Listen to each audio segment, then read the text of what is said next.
Hi everyone, Sam, grateful recovering alcoholic.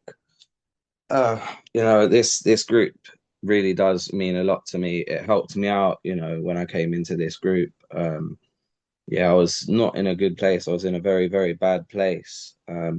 I just want to put it out there, before I start sharing my story, that I am not an AA speaker. I am just here to share my experience, strength, and hope.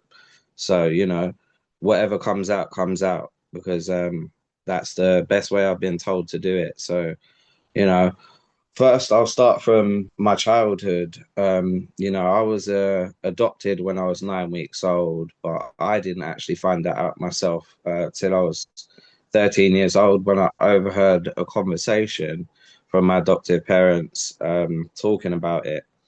And obviously, I wasn't best pleased that they didn't tell me, and I had to overhear it. I expected at some point they were going to lead up to telling me, but I was a very hard child to deal with because I have a lot of outside issues, like some mental health issues, and I find life quite hard to deal with sometimes. Yeah, so since a child, I was a very angry person. I was very irritable, discontent. I didn't know how to deal with myself, let alone deal with anyone else, and people didn't know how to deal with me. But when I did overhear that conversation, for years before that, I was already acting out. I guess I was already acting in an alcoholic manner, even though I hadn't drank yet. But when I did overhear that conversation at the age of 13, that was when I went out and I had my first drink. Um, and when I had that first drink, it was at a friend's house on an estate near my house. Just wine from his mum's liquor cabinet. Do you know what I mean?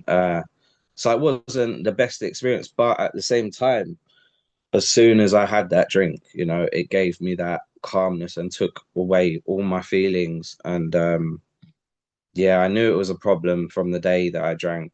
Um, and it just over the years it progressed to get worse. But even that first night I drank to blackout, and I had to be picked up. The police were called. You know, I basically got in a fight at my friend's house with other people. Police were called. I had to be picked up by my parents and taken home. And they tried to ground me. It didn't really work with me because I was like I said, I was quite an angry child and quite hard to deal with. So I would just push past people and do whatever I wanted whenever I wanted. Um, and I never really got my issues seen to properly. My mum and dad did try and do what they could for me, and I did have a lot of resentments against my own mum and dad for not looking into issues more. But now I can see that that wasn't something they had complete control of, and they weren't able to do it because it was too much for them. They were already, in their 40s when they adopted me at 9 weeks old. So they found it hard, and they're very stuck in their old school ways as well. So they found it very hard to deal with a child like me who had all these issues, and they didn't know what to do about it. And they tried to take me to psychiatrists. I got told by the psychiatrist that I have ADHD and I have anger issues, um, amongst other things that, some things I can't even explain myself because I still don't know because I'm still waiting to be diagnosed with certain things because it takes a long time in the UK through the NHS system to get these things dealt with. But on from that, anyway, that's a little bit about my childhood and the day I first drank. A few days after I first drank was the first time I smoked weed. From the first day I smoked weed, I whited on the first time I smoked weed. And a whitey is when you basically like puke up and start choking and can't breathe properly. And it didn't stop me. I still went back to smoke more weed. I still went back to drinking. And through my childhood, I would drink quite a lot, quite often, and get away with it as much as I could. Um, it calmed down for a while when I like got a little bit older, but before that anyway. So I was kicked out of my mum and dad's house when I was 16. for the fact that this is quite hard for me to share as well, for the fact that because of my issues and me not being able to control myself, I blacked out one day and I had my mum up against the wall with a knife to her throat. Um, and I'll never forgive myself for that. I have forgiven myself in a way now because, I'll come to later on down the line when I made amends to my mum recently. But yeah, um, that is something I still can't believe I did. And wasn't nice for me to experience myself, nor any of my family to experience. But that was at the age of 16, and they kicked me out the same day because they took me to the council office and said, "Look, we're fearful for our life. We can't have our child living with us anymore." And I was put in a hostel uh, with some very unsavory people, which didn't help in any kind of way because I carried on, drinking with people that weren't safe. I was going around people that weren't safe for me, and some people weren't safe around me because of my issues. I got caught up in gangs for a while, and I was made to do some things I really didn't want to do. Like I broke into people's houses while they were asleep. I've stolen cars. I've broken into shops. I've done some very nasty things throughout my life, and some of them were forced and some of them weren't. Because I got to the point after being forced for a while that I enjoyed it and I wanted to carry on doing these things. It's what I thought I enjoyed. I didn't actually, looking back at it now, it's not something I am proud of or would have wanted to have done. So it was it was difficult for me to accept the fact that I'd done all of these things, but being able to go through my step 4 with my sponsor did help me quite a lot. Like I talked about a lot of these issues that I'd kept inside over the years and never talked to anyone about. And I've even talked to fellows about it since because after opening up to my sponsor about these things, it was like a weight lifted off of my shoulders, and I was able to have some sort of peace. I didn't see a shining light like some people say they see, but I did get this weight off of my shoulders. But later on down the line, I did have a bit of a spiritual experience, and I feel like I've had a few spiritual experiences since then. Um, you know, that kind of qualifies me for, being an alcoholic, I would say. But I have written just some bullet points down because I am a very forgetful person. I have a built-in forgetter. So I just wanted some things to go back to in case I didn't know what else to talk about. Um, so yeah, this year I am 6 months, just over 6 months sober. I'm coming up to my 7 month sober at the moment. I just finished I finished my step 7 and stuff, and I'm still working on my step 8 and 9, even though I've made a couple of amends already. I still have to go through the rest of my step 8 with my sponsor before I can do any more amends. But I've had my steps on pause since just before Christmas because I had another situation where I've just moved into a new place, but I've been waiting to move for a long time, and there's other issues that I'll talk about later. So last year, uh, this year for Christmas, I was able to spend it with some fellows, and that was this was my first sober Christmas in probably 20 years, which was a nice experience for me, because I haven't been able to be sober any other Christmas. Even when I did used to spend Christmas with my family, I would always, hide and get drunk or just get drunk with them when I was old enough. And then there were times where my mum didn't want me to drink on Christmas, but I would still sneak away and drink. Um, but the consequences of this is the fact that last Christmas, it was not the same at all. The Christmas just before the one that has gone now, I was actually in hospital half dead because I had my son for the first half of Christmas in the morning, and I didn't have any other family to spend for Christmas. And it was lovely spending the first half of Christmas with my son, but I'm not gonna lie, even spending that half of Christmas with my son, it was like because I knew I wasn't going to be having Christmas dinner with anyone or spending Christmas with anyone apart from my son during the morning, even though I had him with me. The only thing going around in my head is when is his mum going to come and pick him up so I can go out and drink? Um, and this is the power alcohol has over us. It's actually crazy how much power it has over us. Because then as soon as his mum did come and pick him up, I went out and drank to the point that I was found at 1 o'clock in the morning, passed out on the street in freezing weather. And if someone didn't find me, I would be dead because when I was found, they said I was lucky I didn't have pneumonia. But I was in hospital on a drip, and I was kept in hospital for about a week and a half. So I spent the whole of Christmas in hospital and New Year's in hospital.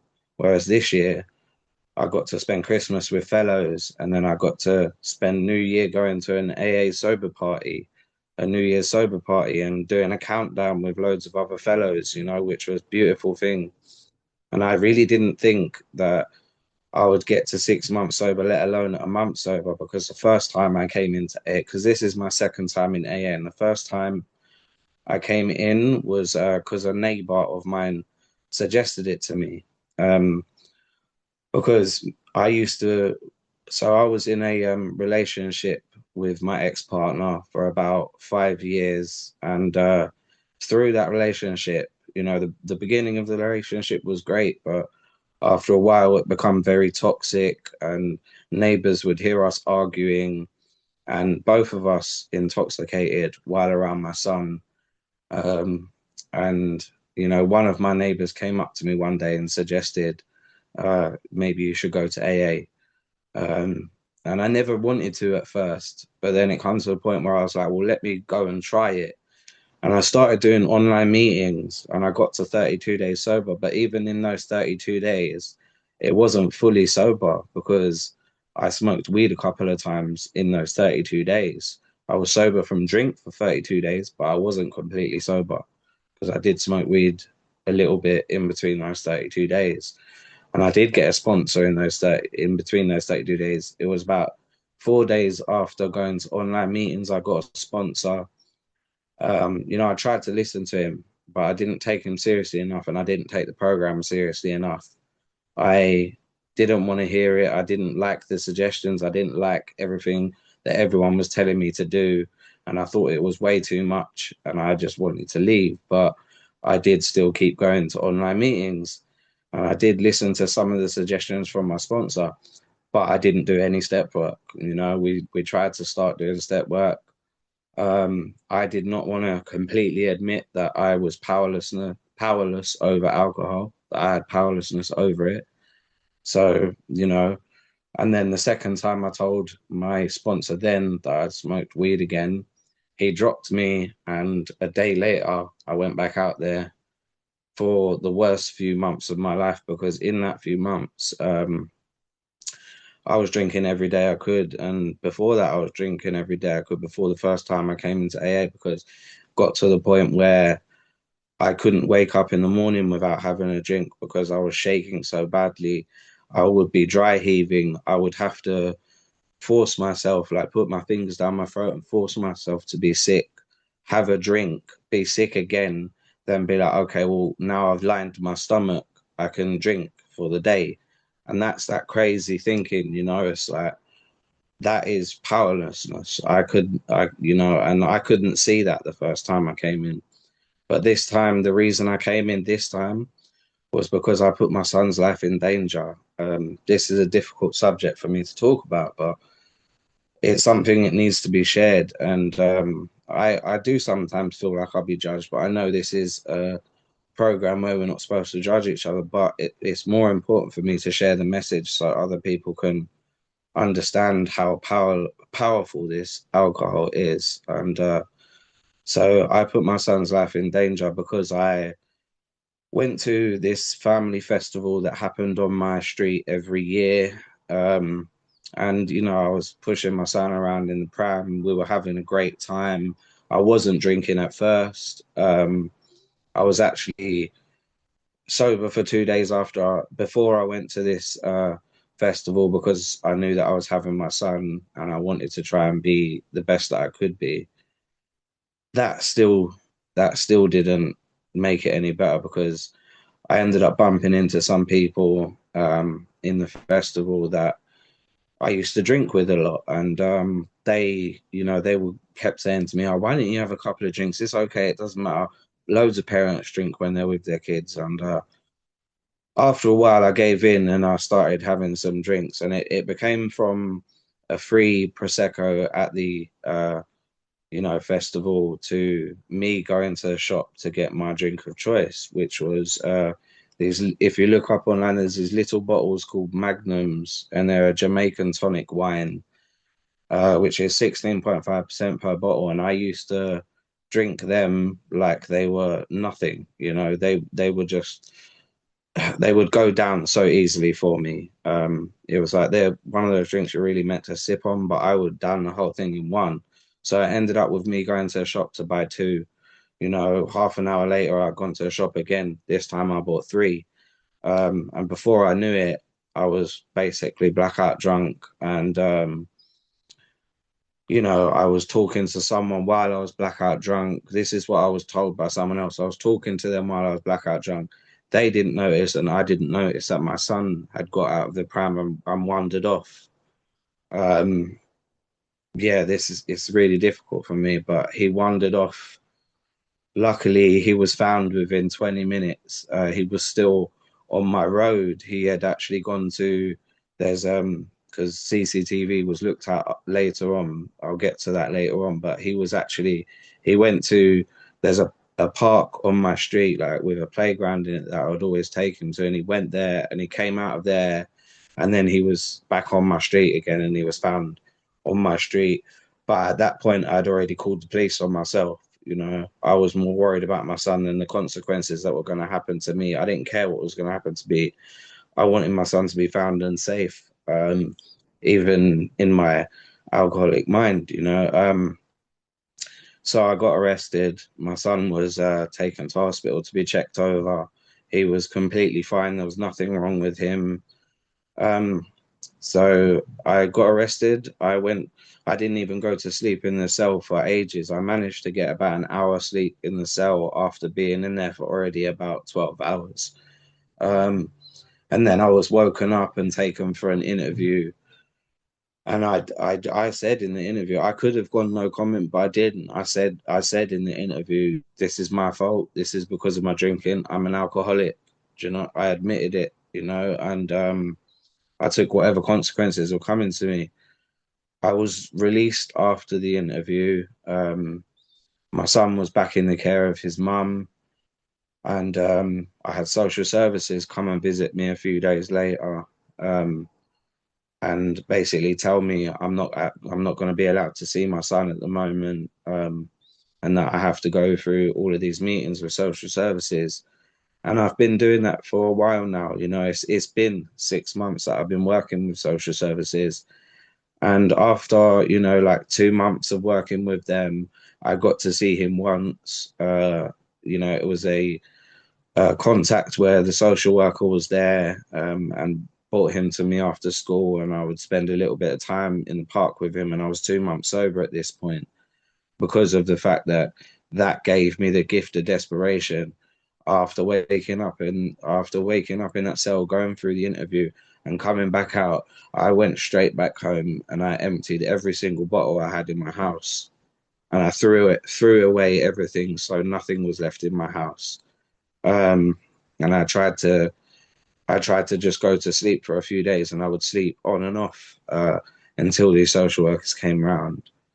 Sorry if it goes a bit backwards or forwards because I go to one subject, I go to another, but that's because of my ADHD, and my brain gets a bit messed up. But yeah, so yeah, I threw away everything in the house. I emailed because the police had taken my phone for evidence, for whatever messages I'd sent to my ex-partner or whatever like that. They about our son, they wanted my phone for evidence, so they took away my phone. And I had met a guy called Ted, who I think is still on this meeting, who he has become a very good friend and a very good fellow to me. Um, and the first time I met him on an online meeting called London Lunchtime, and I took his number, you know, and we had become very good friends since then. And the first time I was in there, that's how I met him, and he took me to my first in-person meeting while I was trying to get sober that first few days, but that first 30 days or whatever. But getting back to where I am now, this time, yeah, the police took my phone, but I had his email address because he had sent me something on an email. He sent me some AA stuff on an email. So I had his email. So I went home, I got my tablet, and I remembered that I had his email, and I emailed him and I was like, look, I'm desperate. I need help. Can you come and meet me? And I met him, a day later, and he took me to my first, not my first in-person meeting, but the first in-person meeting I took seriously. He took me to this meeting, and it was a young person's meeting because I do a lot of young people's meetings, and he took me to this meeting, and that meeting has become my home group now, which I do a lot of service in, and I go there every single week now without fail, and that's also where I met my sponsor. And how I met my sponsor is the, before I went to that meeting, I prayed to God to give me a sign. I prayed, give me whatever sign you can. And the crazy thing is there was four people with the same name as mine, and we had all sat next to each other in the meeting without realizing it. And then when we went to fellowship afterwards, we all sat at the same table without realizing it. And I was like, okay, well that's clearly a sign. And I didn't ask him there and then, but after I think it was the second week I went to that meeting, I asked him to be my sponsor. At first, I asked him to be my temporary sponsor, see how it goes, because I didn't want to mess him around in case, I didn't take it seriously, or if we didn't fit together because of what happened with my first sponsor. Um, and after like 2 weeks of him being my sponsor, I was like, yeah, you're my permanent sponsor. And he's been my sponsor ever since. And he's taken me through the steps, not through all of the steps, but he's taken me up until step 9 at the moment. And it's been a crazy journey for me, I came in with my hands in my head. People have told me they've seen a change in me. I admitted I was powerless over alcohol. you know, all of these things that I thought I'd never be able to do or achieve, I've been able to achieve so much while being sober because I had to deal with all of these social services issues. And since then, I'm now seeing my son once a week. Yeah, it may not be the best thing in the world, but I'm seeing my son once a week in a contact center the same time every week. So I know that I have that contact with my son now, and I'm working towards getting my son back in my care because unfortunately, like I said, my previous relationship was quite toxic. His mum has gone through a similar situation to me, and now my son is in my ex's sister's care because she had gone through kind of a similar thing to me. So she's also seeing my son at the contact center at the moment. But that was only recently with her, whereas I'm already 6 months sober. I've been working with social services for a long time. So they're wanting to get him back into my care, but I'm having to, prove myself, and I'm doing everything I can, working with every, every program they want to put me in because my son's very autistic, and they put me through an autistic dad's program to learn more about autism. And I didn't hesitate to say yes. I said that's something I've actually been trying to get because I want to learn more and understand more, even though it might not give you a full understanding because every autistic child is different to deal with. It gives me still more of an understanding of how to deal with things if I see them happening in the future. And yeah, the social services told me recently, look, you're over 6 months sober. If you keep proving yourself to us in the next 6 months, you'll have your son back with you, living with you, and that to me is like part of the promises coming true as well. And then yeah, making the amends to my mum just before Christmas this year. I made the amends to my mum for all the things I put her through. And she called me back a couple of days later, like the day before Christmas, and was like, "Oh, I'm glad you've got somewhere to spend for Christmas this year, but I want you to come around for Christmas next year if you're still sober." And I haven't spent Christmas with my mum or dad in over 10 years. So that was a massive thing for me. It was a really big promise coming true for me. And I'm just so happy for what this program has given me so far. You know, there are so many different things that happen, but I feel like, the main thing about this program right now is just working the steps, calling my sponsor as much as I can, calling other fellows as much as I can. And there was while I was doing my step four, just at the end of my step four, I nearly relapsed. And the what I did is I did instead of relapsing, I came into this room and the breakout room was open for me. And there was a lot of people who came into that breakout room and supported me and talked me down off of the ledge. And I didn't have to relapse. And that was when I was 99 days sober. I'm now 202 days sober, you know, which is crazy for me to think. But I think the main thing for me is how much this program can help if you stay in the middle of the herd, you take it seriously, you work the steps, you wake up every morning and read On Awakening. That is one thing I can't say I have stuck to completely myself because of all the moving and everything else I've had to deal with from just before Christmas. I haven't been reading On Awakening recently because that is normally what I would do. I did read it this morning because I knew I was doing this meeting tonight and I read the step three prayer just before I came on to this meeting. And I did my own little prayer, just before I started this speaking, because I wanted God to talk through me and whatever came out, came out. I feel like I am rambling a little bit as well myself, but at the same time, I feel like I'm still getting some sort of message out there. Um, so yeah, I am 202 days sober, very grateful to have shared with you. I think I am going to leave it there because, like I said, I'm quite nervous. But I hope someone got something from this, and thank you for listening to me.